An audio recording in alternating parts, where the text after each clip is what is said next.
2교시 시작하도록 하겠습니다. 자료 법정갱신, 묵시적갱신 5개 비교하는 거 받으셨죠?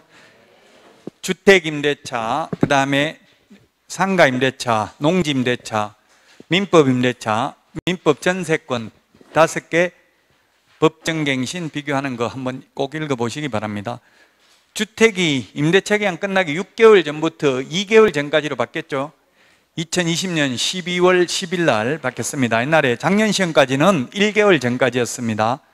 6개월, 기간 끝나기 6개월 전부터 1개월 전까지였는데 올해 시험부터는 2개월 전까지로 바뀌었습니다. 다음 주에는 그 이행강제금 5개 법 있는 거 하고, 그 다음에 최단기 존속기간 또 5개 비교하는 거 내드리도록 하겠습니다. 꼭 읽어보셔야 됩니다. 농지임대차는 최단기가 3년인데 다년생 식물 재배지는 5년이죠. 예, 그것도 농지법 바뀌었습니다. 자, 그러면 이번 시간 중개기법 및 중개업 경영 159페이지. 현업에 나가면 이 부분이 중요합니다. 경영을 잘해야 되고 중개를 고객 계약을 성사시켜야 돈을 벌 수 있겠죠. 그래서 현업에서는 중요한데 시험에는 중요하지 않습니다. 최근 15년간 시험에 출제되지 않았습니다. 왜냐하면 중개 못하면 혼자만 망하면 되지 일반 국민들이 피해보는 것은 아니기 때문에 그렇습니다. 그래서 공부 잘하는 분하고 돈 잘 버는 분은 반비례하더라고요. 제가 20년간 통계를 지켜보니까 65점 밑으로 합격하면 그냥 안 보고 바로 개업해도 95% 이상은 성공합니다. 근데 만약 80점 이상 합격했다면 최소한 1년 이상은 남 밑에 취직해가지고 적성에 맞는지 확인해 보고 개업해야 돼요. 그냥 무턱대고 개업하면 90% 이상 망합니다. 점수 고득점 하신 분들은. 가장 바람직한 건 딱 60점에 합격하신 분은 그냥 90% 이상 성공입니다. 눈 감고 그냥 바로 개업해도.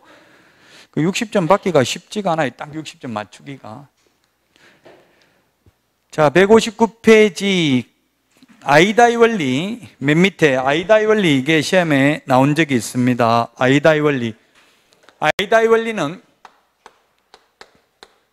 모든 부동산뿐만 아니라 모든 상품의 구매 심리 발전 단계를 나타내는 겁니다. 어떤 물건을 사려면 attention, 주의 주목을 하죠. 우리 백화점에 가더라도 마네킹이 옷 입고 있는 거, 이거 주의 주목을 끌기 위해서입니다. 그래서 저도 옷 살 때 꼭 마네킹 입고 있는 거 저거 벗겨주세요 이렇게 해요. 새 거 싫고 저거 입고 있는 거 저거 달라고 입어보면 또 제가 입으니까 좋지는 않던데, 그래도 어쨌든 주목을 끌기 위해서 attention, 그 다음에 interest, 흥미를 느끼게 하고요. 그 다음에 욕망, desire, 사고 싶은 욕구, 욕망을 느끼게 하고, 액션, 행동, 구매를 하게 됩니다. 그러면 욕망이나 행동 단계, 이때 클로징을 시도하는 것이 바람직하다. 클로징, 계약 체결, 마무리 짓는 게 클로징이죠. 근데 손님들이 나 지금 사고 싶은 욕망 느껴 미칠 것 같아요 이런 말 해줘요, 안 해줘요? 안 해주고 동물적 감각으로 그냥 눈빛만 보고 느껴야 돼요. 그래서 이런 느낌은 점수 안 나온 분들이 뛰어나다고요. 이런 촉이 뛰어나요. 그래서 계약을 잘 성사시킨다는 이야기입니다. 아이다이 원리, 이게 시험에 나온 적이 있고요. 그 다음에 160페이지 셀링 포인트가 있습니다. 셀링 포인트 양가로 2번, 이게 시험에 역시 출제됐는데 최근 10년간 나오진 않았습니다. 셀링 포인트라는 것은 일본식 학자들, 이창석 교수님은 이걸 판매 소구점이라고 번역을 했습니다. 판매 소구점. 근데 요즘은 그냥 판매 소구점보다 오히려 셀링 포인트가 더 이해하기 쉬운 것 같아요. 영어로 되어 있는 게. 판매 소구점, 즉 상품이 지니는 여러 특징 중에서 구매자, 매수인에게 만족을 줄 수 있는 특징을 셀링 포인트라고 하죠. 자, 거기에 보면 기술적 측면의 셀링 포인트, 부동산의 기능을 중시하는 게 기술적 측면의 셀링 포인트입니다. 새 아파트가 오래된 아파트보다 더 비싸고 이런 것도 기술적 측면의 셀링 포인트라고 볼 수 있습니다. 최근에 요즘 집값 상승이 오래된 아파트가 많이 올라가요, 새 아파트가 많이 올라가요? 가격 상승률로 따지면 오래된 게 2배 더 많이 상승했다고 나오더라고요. 서울 기준인 것 같아요. 오세훈 서울시장 되고 나서 재건축, 재개발 이런 걸 좀 완화한다고 하니까 그 재건축의 기대감에 의해서 상승률로 퍼센트로 따지는 거예요. 절대적 가격을 말하는 게 아니고. 그는 오래된 게 더 많이 올랐다고 나와 있어요. 통계는 최근 들어서는. 자, 그 다음에 경제적 측면의 셀링 포인트. 부동산의 가격이나 임료의 하자 유무를 중시하는 것. 싼 아파트, 전세 싼 거 나왔다. 이렇게 하는 게, 이거 싼 거 오늘 처음 나왔으니까 사장님한테 특별히 말씀드리는 거고, 다른데 이거 봤다고 하면 안 됩니다. 예를 들면 이런 식으로 말하는 게 경제적 측면의 셀링 포인트입니다. 법률적 측면의 셀링 포인트는 이거 왜 이렇게 비싼데 어제 싼 거 말해놓고는 하면은, 예, 그거 은행 융자가 많아서 경매 넘어가면 보증금 떼일까봐 제가 사장님한테 말씀 안 드렸는데 위험해도 해드릴까요? 이렇게 말하면 그게 법률적 측면의 셀링 포인트입니다. 정책적 측면의 셀링 포인트, 정부의 부동산 정책, 이런 게 우리나라는 정책적인 게 가격에 영향을 많이 미치고는 있습니다. 정책적 측면의 셀링 포인트. 대구 신도시 셀링 포인트는 이게 뭐 서울대학교 병원, 서울대학교 언제 2024년입니까? 25년 언제 들어와요? 26년? 예, 그런 게 들어오면 아마 긍정적인 효과가 많겠죠. 아무래도 800병상 들어온다고 하는 것 같은데 병원, 서울대병원. 자, 그 다음에 이런 게 셀링 포인트고요. 그 시험에 그러면 이런 게 한번 출제된 적이 있습니다. 단독주택하고 아파트의 셀링 포인트의 한계를 명확하게 구분할 수 있다. 예를 들면 사생활 보호를 받고 싶다. 손님이 와가지고 자유분방하게, 저는 결혼 안 하고 그냥 여친 남친 데리고 그냥 자유분방하게 살고 싶습니다. 어디가 사생활 보호 잘 될까요? 사장님 추천 좀 하나 해주세요. 아파트가 좋을까요? 단독주택이 좋을까요? 하면 뭐가 좋다고 해야 돼요? 그럼 셀링 포인트는 다양합니다.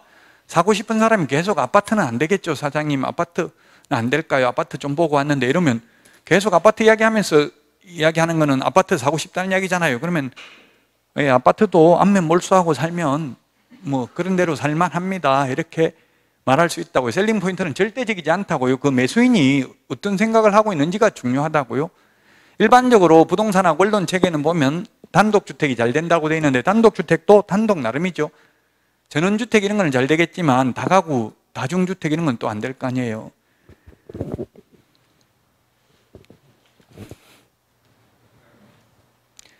자, 시험에 나올 수 있는 게 여기는 아이다의 원리와 셀링 포인트밖에 없습니다. 그것도 최근 10년간은 시험에 나오지 않았습니다. 자, 그 다음에 계약서 작성입니다. 161페이지. 계약 성립은 당사자 간의 청약과 승낙의 의사표시 합치로서 계약은 성립합니다. 계약서 작성이 계약 성립 요건은 아닙니다. 그러나 공인중개사법에서는 계약서를 작성하라고 되어 있습니다. 안 하면 공인중개사법 위반으로 업무정지입니다. 그리고 또 시험에도 나온 적이 있는데 임대인, 임차인이 찾아와가지고 계약서 써가지고 와가지고 이대로 다시 적어 주십시오. 그럼 그대로 적었으면 그대로 하지 왜 또 똑같은 거 적어달라 하냐 하니까 은행에 전세자금 대출 받으려고 하니까 개업공개사 명판이 찍혀있는 계약서를 가지고 와야 된답니다. 명판이라는 게 누구누구 행복개업공개사 사무소 대표 해가지고 맨 밑에 도장 찍는 거 있잖아요. 그게 있어야 전세자금 대출이 됩니다. 직거래한 거는 전세자금 대출이 안 돼요. 그래서 그렇게 써주고 10만 원 받았는데 그게 가짜 임대인, 가짜 임차인으로서 그냥 전세자금 대출만 해먹고 도망가 버렸어요. 돈도 안 갖고. 판례는 개업공개사를 상대로 손해배상 청구했는데 손해배상 해야 된다. 개업공개사는 만약 계약서 작성하려면 자기가 중개했으면 작성해주고 중개한 게 아니면 작성해주면 안 되고요. 작성하려면 다시 진정한 소유자가 맞는지 다 공부 떼보고 확인을 해야 된다고. 신분증 확인하고. 그 현업에서도 보면 2년 계약하고 2년 연장하는 걸 계약서 다시 적는 경우 많아요. 그럼 보통 한국공인중개사협회에서는 10만 원 정도 받아라고 하고 있어요. 권장 가격이. 그 5만 원 받고도 해주고 10만 원 받고도 해주고. 원래 법대로는, 법적으로는 다시 법정 보수를 다 받아도 상관없죠. 다시 계약서 써줄 때. 근데 내가 중개해 준 거면 보통 한 10만 원 정도 받고 다시 해줍니다. 내가 옛날에 2년 전에 해줬던 거는 상관없겠지만 모르는 사람이 와서 이대로 적어주세요 하면 가급적이면 안 해주는 게 낫다고요. 사고 날 가능성이 많다. 2번에 양가로 1번. 계약서 서식은 법정 서식이 없습니다. 이거 시험에 많이 출제됐습니다. 법정 서식이 없는 것. 법령에 규정된 서식이 없는 것, 거래계약서. 금인계약서.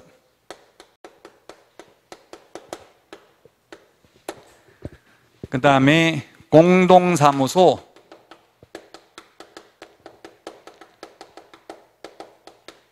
공동사무소 설치 신고서 또 법정서식이 없습니다. 중개 보수 영수증 법정서식 없습니다. 왠지 있을 것 같은데 없는 겁니다. 그 다음에 부동산 거래 신고에서 정정신청서는 법정서식이 없습니다. 변경신고서나 해제신고서는 법정서식이 있습니다. 정정신청서는 법정서식이 없고 신고 필증에 정정사항을 기재해서 제출하면 됩니다.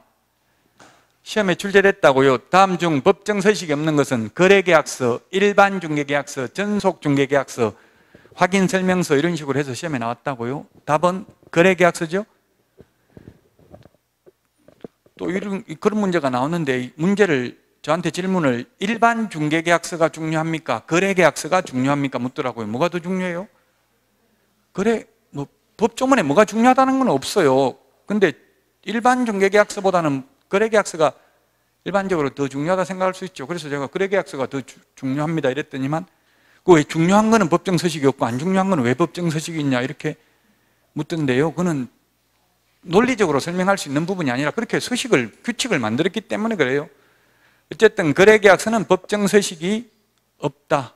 따라서 이 국토부 장관이 표준서식을 정하여 사용을 권장할 수 있다. 시험에 국토교통부 장관 대신에 등록관청이, 협회가, 시도지사가 주어 바꿔가지고 X로 출제됐다고요. 또 권장할 수 있으면 권장하면 반드시 사용해야 된다. X로도 출제됐습니다. 권장사항이기 때문에 따르지 않아도 되죠. 현재는 권장하는 계약서도 없습니다. 현재는.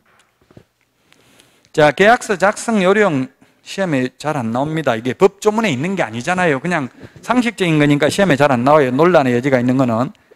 계약서 용어는 간단 명료하고 분쟁이 발생하지 않도록 적어야 되고요. 문자는 아라비아 숫자, 로마 숫자는 피하고 한자나 한글로 적는 게 좋다.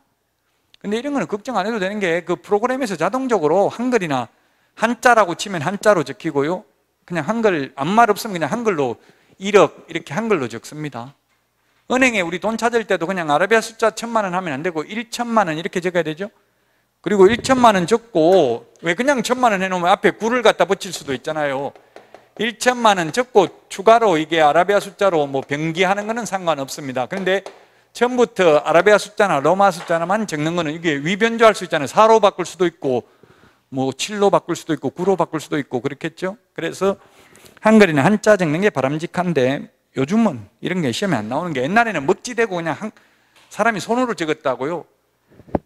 제가 어릴 때 복덕방 할아버지들 존경스러운 거는 글자 이거 한자로 숫자 적는 거 보고 굉장히 멋있다는 생각을 많이 했어요.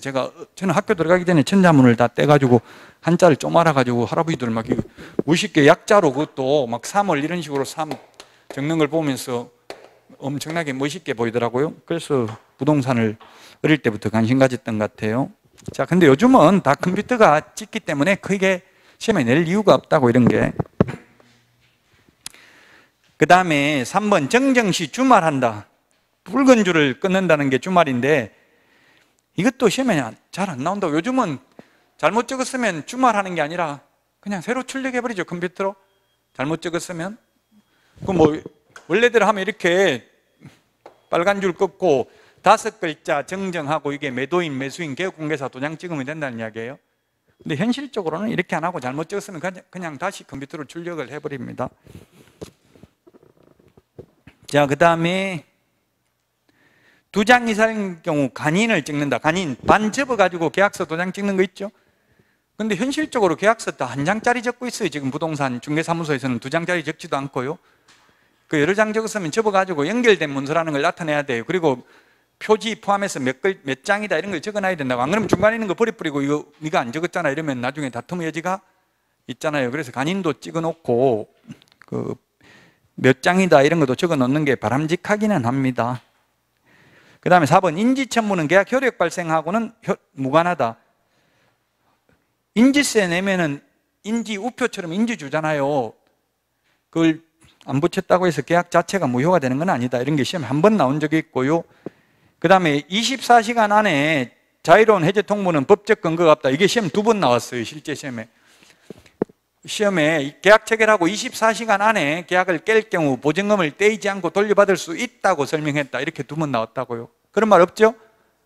돈 주는 순간 안 돌려줘도 됩니다. 계약금 받는 순간. 그래서 가계약금도 원칙적으로 돌려받을 수 없죠? 가계약금이라는 것은 법에는 없다고요. 계약 내용이 특정되었다면 계약금이기 때문에 계약금 좀 일부니까 못 돌려받고요. 뜬구름 잡는 식으로 좋은 물건 나오면 하나 잡아달라 이렇게 하고 맡겨놓은 거 이거는 계약금이 아니기 때문에 돌려받을 수 있다는 게 판례입니다. 판례가 거의 없어요. 가계약금에 대한 판례는. 보통 가계약금은 거의 100만 원 단위, 크게 걸어봐야 100만 원 정도. 보통 현업에서 보니까 계약금의 10% 걸더라고. 계약금의 10%. 계약금이 제가 3억짜리 사는 사람 보니까 가계약금 300만 원 걸으라고 하더라고요. 부동산에서. 계약금이 3천만 원이잖아요. 그럼 300만 원 걸고 오면 계약이 안 깨질 가능성이 많겠죠. 현업에서는 지금 거의 99%가 가계약금을 주고받고 있어요. 이거 빨리 잡아야 된다. 이렇게 좋은 물건 안 나온다. 빨리 가계약금이라도 먼저 걸어놔야 된다. 이런 식으로 하지.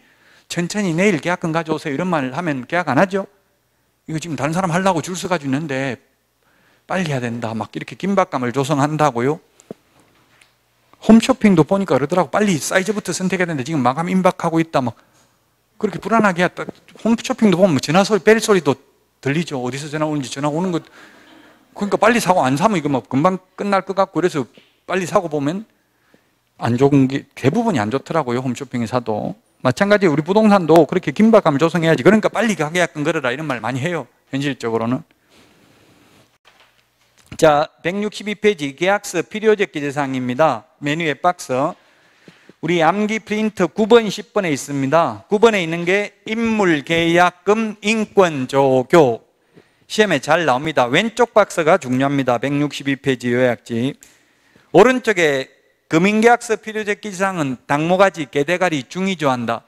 암기 프린트 10번에 있는데 이거는 시험에 잘 안 나옵니다. 금융계약서 필요적 기재사항. 금융계약서 필요적 공인중개사법상 필요적 기재사항은 8번이 시험에 가장 많이 나왔어요. 빅데이터에 의하면 중개 대상물 확인설명서 교부일자 그거 하나 밑줄 치놓으시고요. 그럼 왜 확인설명서 교부일자를 기재하냐면은 이게 도입된 취지는 시험에는 안 나옵니다. 결론만 나오지 취지가 뭐냐 이런 건 시험에 안 나와요. 근데 취지는 원래 옛날에는 중개보수를 받으면 영수증을 교부하고 5년 동안 보존해야 되는 의무가 있었습니다. 옛날에. 근데 지금은 중개보수 영수증도 없고 교부할 의무도 없죠. 그래서 중개보수를 초과해서 받을 수 있기 때문에 초과해서 받지 못하도록 확인 설명할 때 중개보수 산출 내역 설명해야 되고요. 확인 설명서에 중개보수 산출 내역을 기재도 해야 되고 거래계약서에 확인 설명서 교부일자까지 기재함으로써 3중의 보안장치를 마련함으로써 중개보수를 초과해서 받지 못하도록 하기 위한 조치입니다. 그래서 지금 현업에서 현실적으로 중개보수 받으면 영수증 줘야 안 줘요? 현실적으로? 현실적으로는 줍니다. 100% 다 줍니다. 근데 법적으로는 교부할 의무는 없다고요. 왜 그렇게 바뀌었냐 하면은 이 협회에서 건의한 건데 중개보수 영수증 우리 법정 서식은 이게 B5 용지로 되어 있다고 크게. 근데 현업에서 주는 중개보수 영수증은 반 접어가지고 우리 은행 전표처럼 적은 걸 줘요. 법정 서식이 아니라는 이야기예요. 근데 돈 받고 영수증을 안 줄 수는 없죠. 또 달라고 할 수도 있으니까. 주기는 주는데 우리 공인중개사법상 중개보수 영수증은 교부할 의무도 없고 보존할 의무도 없다고요. 법적으로는. 현실적인 거, 시험에는 현실적인 거 안 나옵니다. 자, 금융계약서에서는 이게 시험에 나오면 5번 개업 공인중개사가 있을 경우에는 개업공개사도 금융계약서에 반드시 기재되어야 합니다. 그리고 부동산 거래 신고서에도 개업공개사가 있을 경우 개업공개사 인적사항 기재되죠. 근데 주의할 점은 이번 6월 1일부터 신설된 전월세 신고에 할 때는 개업공개사 인적사항, 개업공개사가 중개했다더라도 개업공개사 인적사항은 임대차 신고는 하지 않습니다. 부동산 거래 신고도 해야 됩니다. 금융계약서에도 개업공개사 인적사항 들어가야 된다고 중개거래면. 그러나 금융계약서에 개업공개사 인적사항이 있을 경우 기재는 되어야 하지만 개업공개사가 의뢰인의 요청이 있더라도 금인신청해 줄 의무는 없습니다. 금인신청은 계약 당사자 중 1인이나 그 위임을 받은 자, 변호사, 법무사, 개업공개사가 금인신청할 수 있는 거지 할 의무는 없습니다. 그 박스 밑에 까만 별표 이게 기출문제 지문인데요. 금융계약서 필요적 기재사항은 공인중개사 법령상 명문 규정이 있다 했는데 없습니다. 어디에 있는데요? 그러면 부동산 등기 특별조치법에 있다고요. 3조에 당모가지 개대가리 중위조한다. 이거는 공인중개사법에 있는 게 아니고요. 기출문제 이렇게 나왔다고 밑에 까만 별표. 자, 계약서 필요적 기재사항입니다. 거래 당사자의 인적사항은 신분증 보고 기재하면 되겠습니다. 그럼 매도인, 매수인 중에서 누구 인적사항을 더 자세하게 확인해야 돼요? 철저하게. 물론 둘 다 해야 되긴 하지만. 매수인요? 네, 매도인 시험에 나왔어요. 매도인이 남의 물건 팔아먹는지 그건 철저하게 확인해야 된다고요. 근데 매수인이 돈은 남의 돈 받아와가지고 명의신탁해가지고 물주, 전주, 자금주 있는데 명의만 매수인 명의로 하는 거는 개업공개사가 모르면 되죠. 그건 사실. 그런 건 알려고 할 필요도 없어요. 알면 다치니까 모르는 게 좋아요.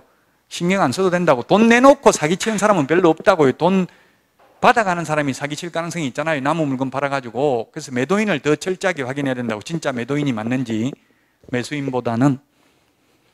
물건의 표시. 이건 물건의 표시 적을 때 주소를 적는데 도로명 주소 적어요? 지번 주소를 적어요? 물건의 표시 적을 때 지번 주소를 적습니다. 소재지.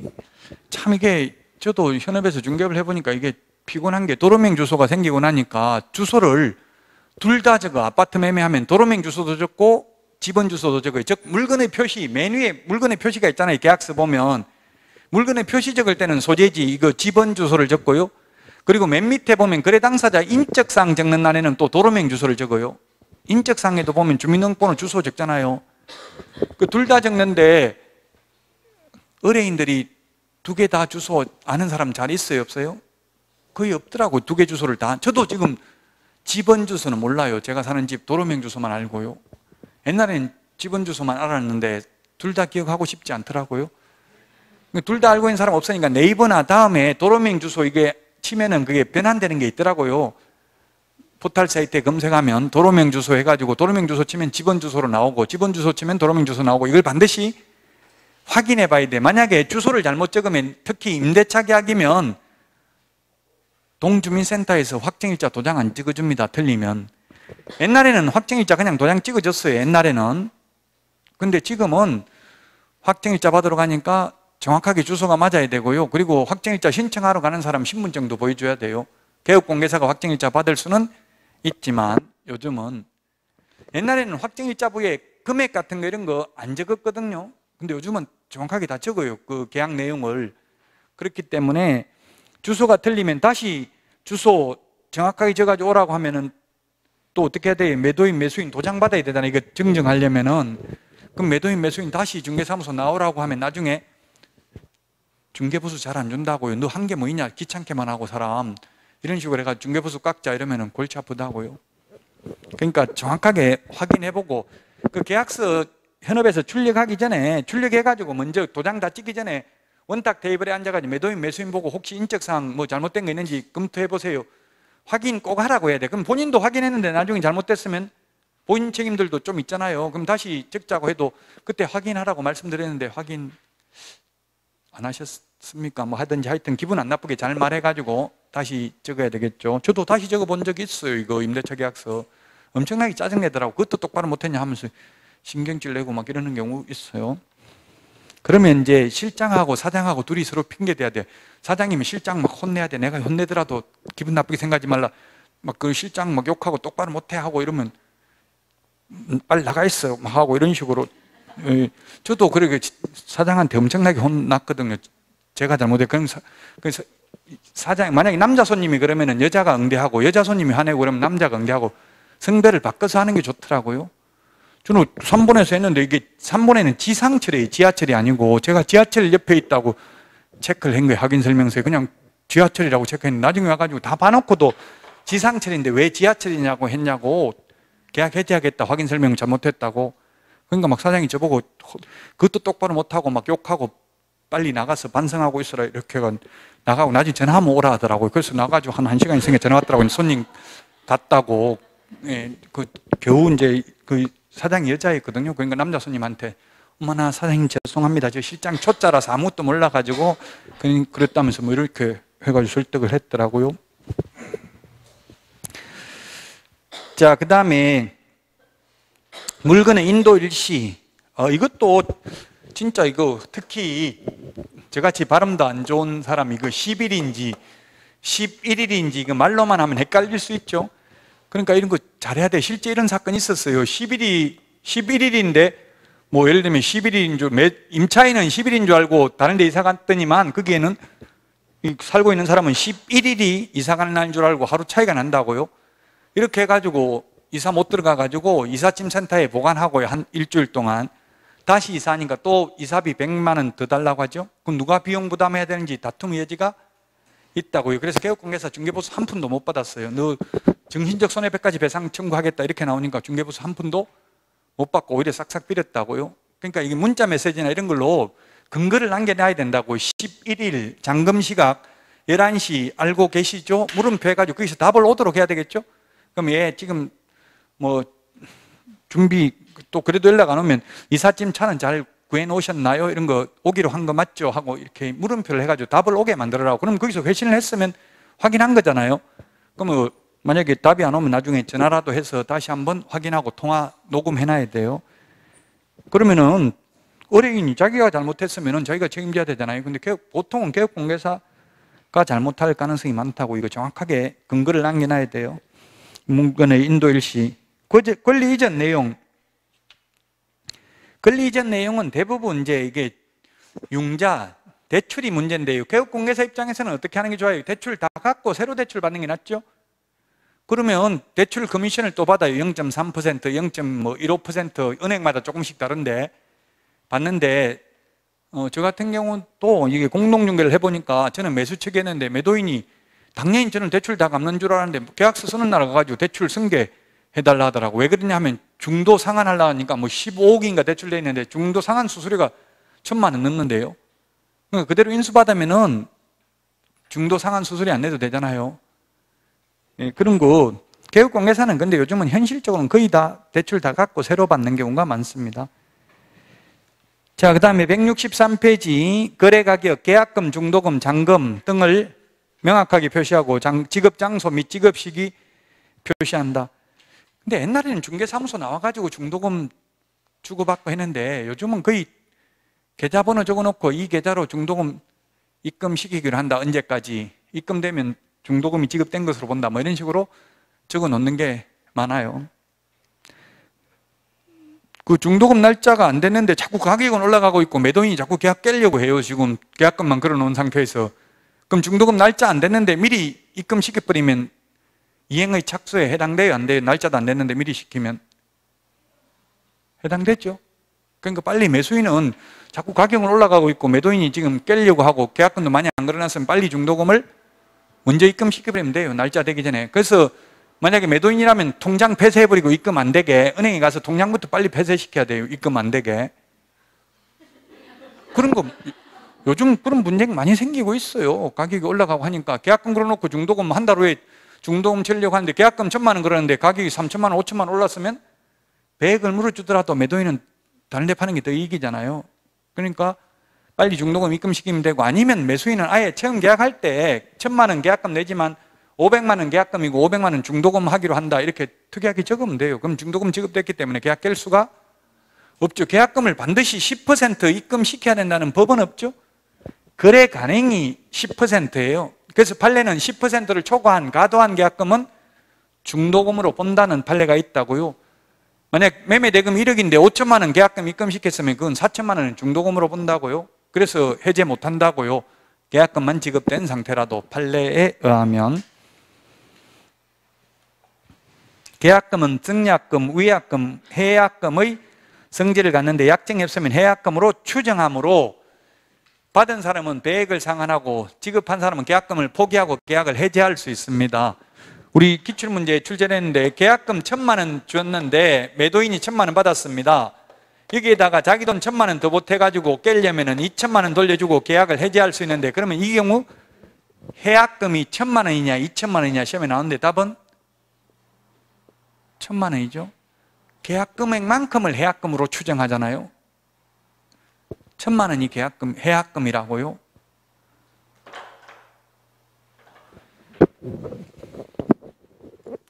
민법 판례 특강하죠? 했어요? 이번 주?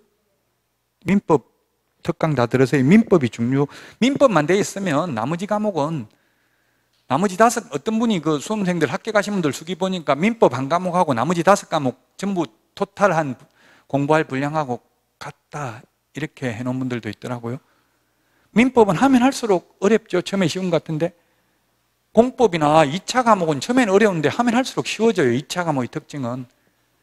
1차 과목은 하면 할수록 깊이 들어가면 들어갈수록 어렵다고 오히려. 그 민법이 가장 중요하니까 지금 민법만 특강하는 거예요.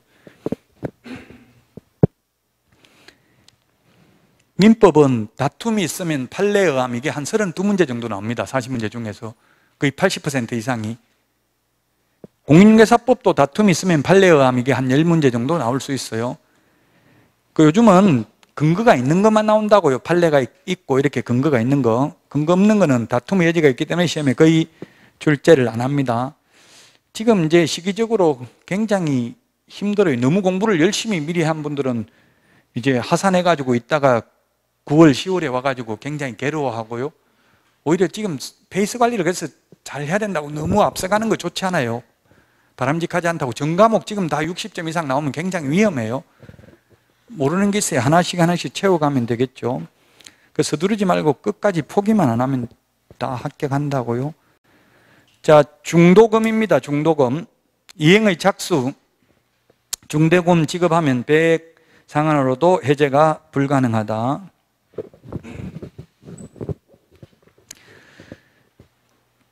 잔금입니다. 잔금. 우리 잔금은 동시행을 해야 되는데 현실적으로 동시행을 못하고 있죠. 원래 동시행이란 민법 186조 법률행위로 인한 물권 변동 효력은 등기해야 된다. 동시행이라고 하면 등기부에 등기관이 기재하는 순간 잔금 치르는 게 동시행이라고요. 그렇게 못하니까 우리나라는 지금 선의행을 매수인이 불리해요. 사실은 등기 서류만 받고 바로 돈을 주고 있잖아요. 잔금을.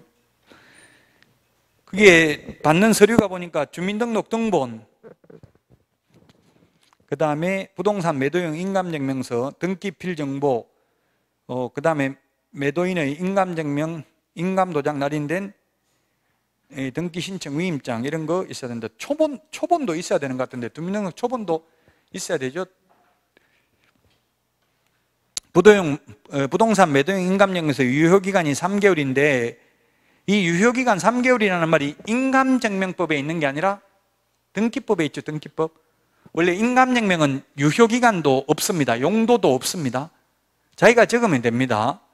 근데 이 부동산 매도용 인감증명서는 매수인 인적사항이 주민등록번호 들어가야 되잖아요.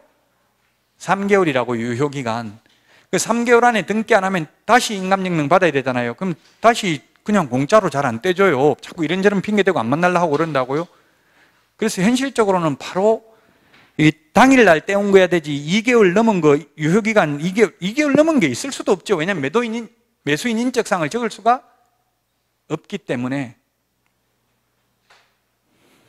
그러니까 바로 당일날 떼온 거여야 된다고요. 현실적으로는 그 2개월 정도 지난 거는 안 된다고요. 3개월입니다. 등기법 시행규칙 62조에 있습니다. 유효기간. 164페이지 그 밖의 약정사항, 이런 거는 요즘은 거의 출제 안 됩니다. 민법 내용입니다. 과실의 기속은 법정과실, 천연과실, 과실이 있는데 예를 들면 월세 받는 게 이게 과실이라고요. 월세를 말일날 받는데 15일날 잔금 치르면 그 달 월세는 누가 받느냐, 이게 문제가 될 수 있다고요. 누가 받아요? 그러면 말일날 월세는 들어오는데 15일날 잔금 치른다고요? 민법에는 지나간 거는 매도인이 받고 남은 기간 거는 매수인이 받는 게 원칙이라고요. 근데 특약으로 매도일이 속한다의 차임은 뭐 매수인이 받기로 한다, 따로 정할 수는 있겠죠. 특약으로. 가급적 이런 특약은 말하지 말라고. 이게 월세 몇 푼 때문에 계약 깨진다고 그 괜히 기분 나빠 계약 못하겠다 이럴 수도 있거든요. 그 현실적으로 말 안 하는 게 좋고, 이론적으로는 명확하게 특약으로 정하는 게 좋다, 시험에 나오면. 담보 책임, 매도인 담보 책임, 법정 책임은 무과실 책임입니다. 계약서에 기재하지 않아도 물을 수 있다. 그러나 강행 규정은 아니므로 당사자 특약으로 배제할 수 있다. 매도인 담보 책임, 만약 예를 들면 물이 샌다 이런 거 6개월 안에 매도인 담보 책임 물을 수 있죠. 6개월 안에 샀는데 뭐 물이 샌다든지 하면은. 위험 부담은 채무자주의를 채택하고 있고요. 법정 해제, 약정 해제 이런 건 민법에 나오는 거니까 참고로 하시고요. 5번 그러면 이 5번 이것도 이제 분쟁이 많이 생겨가지고 우리 확인 설명서 서식에 바뀌었는데요. 재산세, 종부세는 6월 1일 하루만 가지고 있으면 1년분 세금 다 내야 되죠. 그럼 6월 1일 날 잔금 치르면 누가 재산세 내냐고요? 매수인 내야 되죠. 그 확인 설명서 서식에 돼 있기 때문에 굳이 이런 거 설명할 필요 없어요. 그럼 6월 1일 날 잔금 치르면 매수인은 나는 올 말 아니면 안 사겠다, 뭐 이렇게 할 수 있고, 계약 깨진다고 괜히 그 자꾸 설명했다가는 그 확인 설명서 서식에 기재되어 있으니까 굳이 설명을 안 해도 서식에 기재되어 있습니다. 우리 설명하라고는 법에 되어 있지 않습니다. 다만 서식에 6월 1일 소유자가 재산세를 부담한다 이렇게 되어 있죠. 재산세에 대해서만 확인 설명서에 기재되어 있고 종합부동산세는 기재되어 있지 않습니다. 이 종합부동산세를 원래 1% 상위 1%만 냈는데 지금은 4%까지 내고 있대요. 올해 기준으로 보면 집값이 많이 올라서 그런 거죠. 그 지금 여당에서는 뭐 2% 정도만 내도록 바꾸려고 하는데 아직 아마 진통이 있어가지고 바뀔지 안 바뀔지는 모르겠습니다. 매매 비용은 균등하게 부담하는 게 원칙이다. 예를 들면 청량비용이나 감정평가 비용 이런 거는 원칙은 아무 말이 없으면 균등하게 부담하는 게, 즉 청량비용이 100만 원 들어갔으면 매도인 50만 원, 매수인 50만 원 내는 게 원칙이라고요. 근데 시장 상황에 따라서 만약에 매도 우위 시장이라면 매수인이 청량해봅시다 하면 그럼 네 돈 내고 네가 청량해보든지 이렇게 하면 되겠죠. 근데 매수 우위 시장이라면 팔기가 어렵다면 매도인이 내가 다 청량해 줄 테니까 하자 이렇게 할 수도 있겠죠. 특약으로 달리 정할 수도 있을 것입니다. 자, 그 다음에 7번 서명 및 날인입니다. 계약서와 확인 설명서만 서명 및 날인입니다. 그 외의 모든 서류는 서명 또는 날인입니다. 그 외의 모든 서류는 서명 또는 날인을 합니다. 확인 설명서에도 아까 그 우리 확인 설명서 서식 뒤에 그 서명 날인을 안 봤는데 이거 시험에 한번 출제됐으니까 156페이지 한번 봅시다. 156페이지 서명 맨 밑에 서명 및 날인 156페이지에 보면 개업공인중개사와 소속공인중개사는 서명 및 날인인데 그 위에 매도인, 매수인, 임대인, 임차인은 서명 또는 날인하도록 입법화되어 있다 이렇게 시험에 나왔어요. 법조문에는 없고 서식에 입법화되어 있다고요. 거래 당사자는 서명 또는 날인하도록 되어 있다고요. 확인 설명서 서식에. 개업공개사와 소속공개사는 서명 및 날인하도록 되어 있고 그 외에 모든 서식은 전부 서명 또는 날인을 합니다. 서명 또는 날인한다. 자, 여기까지 하고 164페이지 전자계약서부터는 쉬었다 하도록 하겠습니다.